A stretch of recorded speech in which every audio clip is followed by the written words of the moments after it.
नमस्कार मित्रांनो, Shri academy of सायन्सच्या ऑनलाईन लेक्चरमध्ये आपलं सहर्ष स्वागत आहे. पाठीमागच्या व्हिडिओ लेक्चरमध्ये आपण इंट्राजेनिक इंटरॅक्शन्स किंवा त्याला आपण ॲलिलिक इंटरॅक्शन्स असं म्हटलेलं आहे. त्याच्यामध्ये 3 एक्झाम्पल्स बघितलेले आहेत. पहिलं एक्झाम्पल्स इनकम्प्लीट डॉमिनन्स, दुसरं एक्झाम्पल कोडॉमिनन्स, तिसरं जे एक्झाम्पल आहे ते मल्टिपल ॲलिल. या व्हिडिओ लेक्चरमध्ये आपण इंटरजेनिक इंटरॅक्शन्स बघणार आहोत, ज्याला आपण नॉन ॲलिलिक इंटरॅक्शन्स असं म्हणणार आहे. आता इंटरजेनिक इंटरॅक्शन्स म्हणजे काय, तर मित्रांनो मी तुम्हाला पाठीमागच्या व्हिडिओ लेक्चरमध्ये एक्झाम्पल दिलं होतं. इंटरनॅशनल क्रिकेट मॅच आहे म्हणजे काय असतं, तर 2 वेगवेगळ्या राष्ट्रांमधली 2 वेगवेगळ्या देशांमधली मॅच म्हणजे इंटरनॅशनल मॅच आहे. तसं इंटरजेनिक इंटरॅक्शन्स म्हणजे काय, तर जी इंटरॅक्शन 2 वेगवेगळ्या जीन्समध्ये होणार आहे त्याला म्हणणार आहे इंटरजेनिक इंटरॅक्शन्स. म्हणजे जीनची इंटरॅक्शन्स घडणार आहे पण 2 वेगवेगळ्या जीन्समध्ये घडणार आहे, तिथं काहीही ॲलिलचा संबंध येणार नाही. 2 वेगवेगळ्या जीन्समध्ये इंटरॅक्शन्स असल्यामुळं तिथं ॲलिल्सचा संबंध येत नाही. म्हणून म्हटलेलं आहे the interaction occurs between alleles of different genes is called intergenic interactions. जी इंटरॅक्शन्स 2 वेगवेगळ्या जीन्समध्ये घडणार आहे त्याला आपण इंटरजेनिक इंटरॅक्शन्स असं म्हणणार आहे. आणि इथं काय म्हटलंय बघा पुढं, it occurs between alleles of different gene. 2 वेगवेगळ्या जीन्सच्या वेगवेगळ्या ॲलिल्समध्ये ही इंटरॅक्शन्स घडणार आहे. नंतर काय म्हटलंय बघा, हे जे जीन्स आहेत ते कुठं प्रेझेंट असतात, सेम किंवा डिफरंट क्रोमोझोम्सवरती प्रेझेंट असतात. म्हणून म्हटलेलं आहे the genes is present on the same or different chromosomes. आणि याच्यामध्ये एक्झाम्पल आहे मित्रांनो, पहिलं एक्झाम्पल आहे ते प्लिओट्रॉफी, दुसरं एक्झाम्पल आहे ते पॉलिजिन्स. तर चला बघूया मग प्लिओट्रॉफी म्हणजे काय. स्टेटमेंट काय म्हटले बघा, when a single gene controls 2 or more different traits it is called pleiotropic genes. म्हणजे ज्या वेळेला एक जीन 2 किंवा 2पेक्षा जास्त कॅरेक्टर्स कंट्रोल करणार आहे किंवा 2 किंवा 2पेक्षा जास्त वेगवेगळे ट्रेट कंट्रोल करणार आहे त्या जीनला म्हणायचं pleiotropic gene. And this phenomenon is called as a pleiotropy or pleiotropisms. म्हणजे ज्या वेळेला एक जीन अनेक डिफरंट ट्रेट्स किंवा अनेक वेगवेगळे कॅरेक्टर कंट्रोल करेल त्यावेळेला त्या जीनला प्लिओट्रॉफिक जीन असं म्हणायचं आहे आणि त्या फेनॉमेनॉनला प्लिओट्रॉफी किंवा प्लिओट्रॉफिझम असं म्हणायचं आहे. मग काय म्हटलंय बघा, आता आपल्याला माहित आहे नॉर्मली 1 जीन कंट्रोल 1 कॅरेक्टर. सर्वसाधारणपणे काय असणार आहे, तर एक जीन एक कॅरेक्टर कंट्रोल करणार आहे, पण काही वेळेला एक जीन अनेक रिलेटेड किंवा अनरिलेटेड कॅरेक्टरिस्टिक्स कंट्रोल करणार आहे किंवा फिनोटायपिक एक्सप्रेशन्स कंट्रोल करणार आहे. तेच म्हटलेलं आहे normally 1 gene control 1 character. Okay, but sometimes single gene produces 2 related or unrelated phenotypic expressions. काही वेळेला एक जीन 2 किंवा 2पेक्षा जास्त एक्सप्रेशन्स हा कंट्रोल करणार आहे. त्याचं एक्झाम्पल जर बघितलं, example is the sickle cell anaemia. आता सिकल सेल ॲनिमिया हा जर तुम्ही डिसीज बघितलेला आहे तर त्याच्यामध्ये काय असतं बघा, ज्या वेळेला आपण ब्लड एक्झामिनेशन करणार आहे म्हणजे त्याच्या रक्ताची चाचणी केली जाईल. सिकल सेल ॲनिमिया ज्या व्यक्तीला आहे त्याच्या रक्ताची चाचणी केली जाईल त्यावेळेला आपल्याला त्याच्या ज्या ब्लडमधल्या आरबीसीज असणार आहेत, आरबीसीज म्हणजे रेड ब्लड सेल्स, ह्या हाफ मून शेप्ड असतात. ज्या वेळेला तो सिकल सेल ॲनिमिया असलेला व्यक्ती तो जर कॅरियर असेल तर त्याच्या ब्लडमधल्या ज्या आरबीसीज असणार आहेत त्या हाफ मून शेप्ड असणार आहेत. आपल्यामध्ये नॉर्मल व्यक्तींमध्ये आरबीसी कशी असणार आहे, नॉर्मल असणार आहे. Okay, so in normal person RBC is the normal and in sickle cell carrier person the RBC is the half moon shaped. मग हे जे सिकल सेल ॲनिमिया आहे हा जो डिसीज आहे तो कोण कंट्रोल करणार आहे, तर जीन HBS नावाचा जीन हा sickle cell anaemia disease control करणार आहे. बघा, the disease is caused by a gene HBS. Disease हा कुठल्या जीनमुळे होणार आहे, HBS हा जीनमुळे हा डिसीज होणार आहे. म्हणजे HBS caused by the sickle cell anaemia. म्हणून म्हटलेला मित्रांनो the disease is caused by gene HBS. हा जो जीन आहे तो HBS जीनमुळे सिकल सेल ॲनिमिया होणार आहे. म्हणजे HBS जीन हा रिस्पॉन्सिबल आहे. आता बघा पुढे काय म्हटलंय, नॉर्मल जीन किंवा हेल्दी जीन कुठला आहे बघा, नॉर्मल जीन और हेल्दी जीन इज HbA. म्हणजे HbA हा नॉर्मल जीन आहे, HbS हा डिसीज कॉझिंग जीन आहे. आता बघा, होमोझायगस कंडिशन्स असेल, नॉर्मल जीनची होमोझायगस कंडिशन्स असेल, HbA त्यावेळेला पर्सन हा नॉर्मल असणार आहे. म्हणजे कसं मित्रांनो बघा,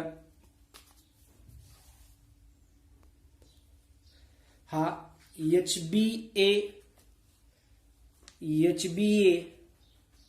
हा नॉर्मल आहे, हा पर्सन नॉर्मल आहे. त्याच्यानंतर म्हणजे होमोझायगस HbA जर घेतला तर हे नॉर्मल आहे. हेट्रोझायगस कंडिशन्स घ्या, HbA HbS म्हणजे हा काय झाला, कॅरियर झाला. ओके. आणि HbS जीनची होमोझायगस कंडिशन घ्या, HbS द पर्सन विल डाय म्हणजे डेथ होणार आहे त्या पर्सनची. त्याच्या बॉडीमध्ये HbS असणार आहे, त्याची डेथ होणार आहे. म्हणजे फेटल कंडिशन्समध्ये त्याची डेथ होणार आहे. पुन्हा एकदा सांगतोय मित्रांनो, 2 जीन आहेत. पहिला जीन कुठला आहे, HbS हा डिसीज कॉझिंग जीन आहे. याच्यामुळं हा जो जीन आहे, जीन HbS हा जीन रोग निर्माण करणार आहे. कुठला रोग, सिकल सेल ॲनिमिया. ओके. आणि नॉर्मलवाला कुठला आहे, HbA हा नॉर्मल आहे. बरोबर आहे. म्हणजे जीन HbS हा डेथ किंवा आपण डिसीज कॉझिंग जीन आहे HbS, आणि HbA हा नॉर्मल आहे. याच्यामध्ये आपण प्रोबॅबिलिटीज तयार केल्या. होमोझायगस HbA जर घेतला, HbA हा नॉर्मल असणार आहे. होमोझायगस HbS घेतला तर HbS डेथ होणार आहे. आणि जर हेट्रोझायगस कंडिशन्स घेतली या दोघांची तर HbA HbS काय होणार आहे, कॅरियर असणार आहे. पुढे काय म्हटलंय बघा, the carrier heterozygous HbA HbS shows sign of mild anaemia. म्हणजे जो कॅरियर असणार आहे त्याच्यामध्ये सिकल सेल ॲनिमियाचं साइन कसं असणार आहे, माइल्ड ॲनिमिया आपल्याला बघायला मिळणार आहे. म्हणजे नॉर्मल कंडिशन्समध्ये ते नॉर्मल असणार आहेत, आणि ऑक्सिजन डिफिशियन्सी कंडिशन्समध्ये मात्र त्या लोकांना त्रास झालेला आपल्याला बघायला मिळणार आहे. म्हणजे ज्या ठिकाणी ऑक्सिजन डिफिशियन्सी एरिया असेल त्या ठिकाणी त्यांचे ज्या आरबीसीज आहेत त्या आपल्याला हाफ मून शेपड दिसणार आहेत. मग बघा, the carrier heterozygous HbA HbS shows sign of mild anaemia as their RBC become sickle shape. Sickle shape म्हणजे काय, सिकल शेपचं मिनिंग हाफ मून शेपड, अर्धा चंद्राकृती, half moon shaped in oxygen deficiency. म्हणजे ज्या ठिकाणी ऑक्सिजन डिफिशियन्सी असेल त्या ठिकाणी कॅरियरचं ब्लड एक्झामिनेशन जर केलं तर आपल्याला आरबीसी या हाफ मून शेपड दिसणार आहेत. आणि नॉर्मल कंडिशन्समध्ये नॉर्मल असणार आहेत. And normal in normal conditions. पुढे काय म्हटलंय, the homozygous recessives HbS HbS dies of fatal anaemia. म्हणजे फेटल कंडिशन्समध्ये ज्या वेळेला बाळ हे आईच्या गर्भात असणार आहे त्यावेळेला त्या बाळाचा हा मृत्यू होणार आहे. मग कधी, म्हणजे ती जी कंडिशन आहे ती होमोझायगस रिसेसिव्ह आहे. ओके. म्हणजे HbS हा जो जीन आहे तो ज्या वेळेला होमोझायगस असेल त्यावेळेला तो रिसेसिव्ह कंडिशन्समध्ये असणार आहे. HbA ही डॉमिनंट आहे, आणि कॅरियर बघायला जर गेलं तर HbA HbS आपल्याला कॅरियर असलेले बघायला मिळतात. पुढे काय म्हटलंय बघा, thus the gene for sickle cell anaemia is lethal in homozygous conditions and produce sickle cell trait in heterozygous conditions.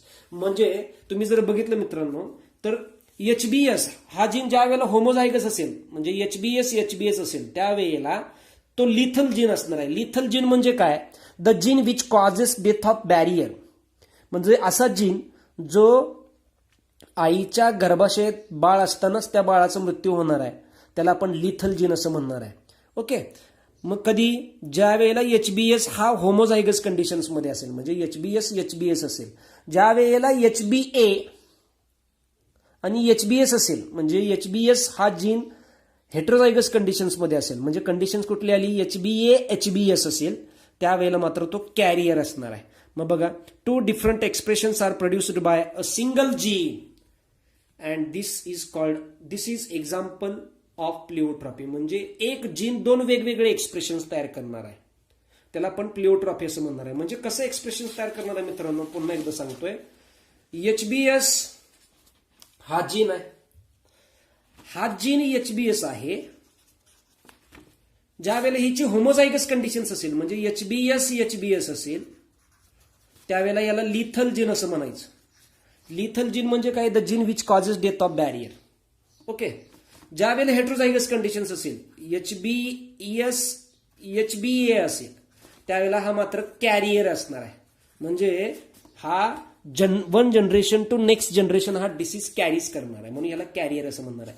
म्हणजे एक जीन दोन वेगवेगळे कॅरेक्टरिस्टिक्स कंट्रोल करणार आहे किंवा एक जीन दोन वेगवेगळे कॅरेक्टरिस्टिक्स एक्सप्रेस करणार आहे, म्हणून हे प्लिओट्रॉपीच्या अंडर येतं मित्रांनो, समजून घ्यायचं आहे. म्हणून म्हटलेलं या ठिकाणी काय म्हटले बघा, 2 different expressions are produced by a single gene and this is an example of प्लिओट्रॉफी. पुढे काय म्हटले बघा, a gene which causes death of barrier is called lethal gene.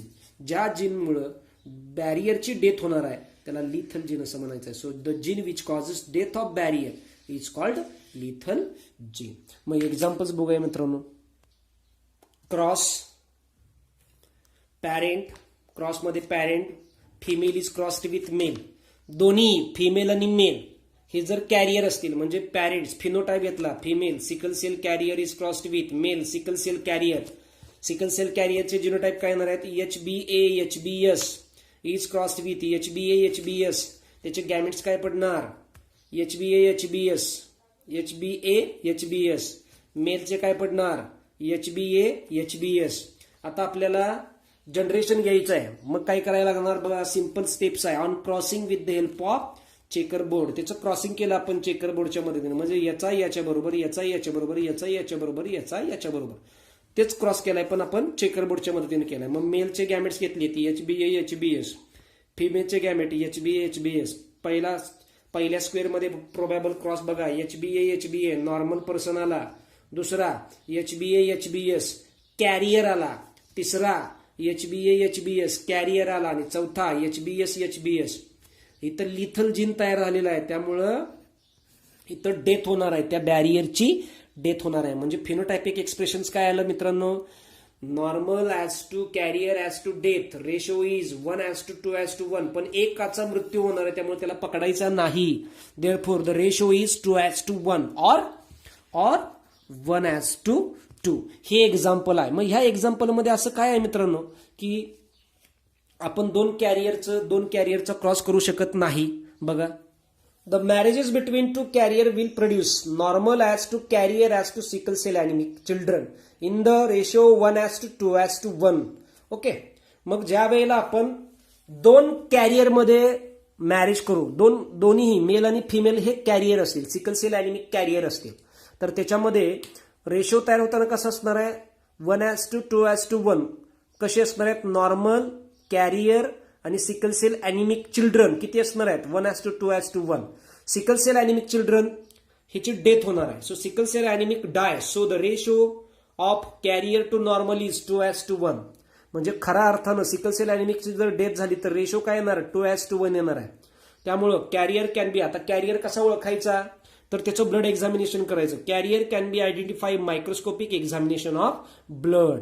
मग ह्या सगळ्या गोष्टींवरून काय केलं जातं मित्रांनो बघा, अरेंज मॅरेजेस बिटवीन 2 कॅरियर, म्हणजे ज्याचा जिनोटाईप HBA-HBS असेल, 2 कॅरियरचं जे अरेंज मॅरेज आहे ते अवॉइड केलं जातं, डिस्करेज केलं जातं. म्हणून काय म्हटलंय, arranged marriages between 2 carrier can be discourage to avoid fatal sickle cell anaemic children. ज्या वेळेला लग्न करत असताना 2 सिकल सेल ॲनिमिक कॅरियर जे आहे त्यांचं जे मॅरेज आहे ते अवॉइड केलं जातं, जेणेकरून पुढं तर त्यांना जर आपत्ती झाली तर त्या आपत्त्यांमध्ये एखादं चिल्ड्रन फेटल सिकल सेल ॲनिमिक असू नये म्हणून. जर मित्रांनो व्हिडिओ समजला असेल तर लाईक करा, सबस्क्राईब करा, शेअर करा. थँक्यू.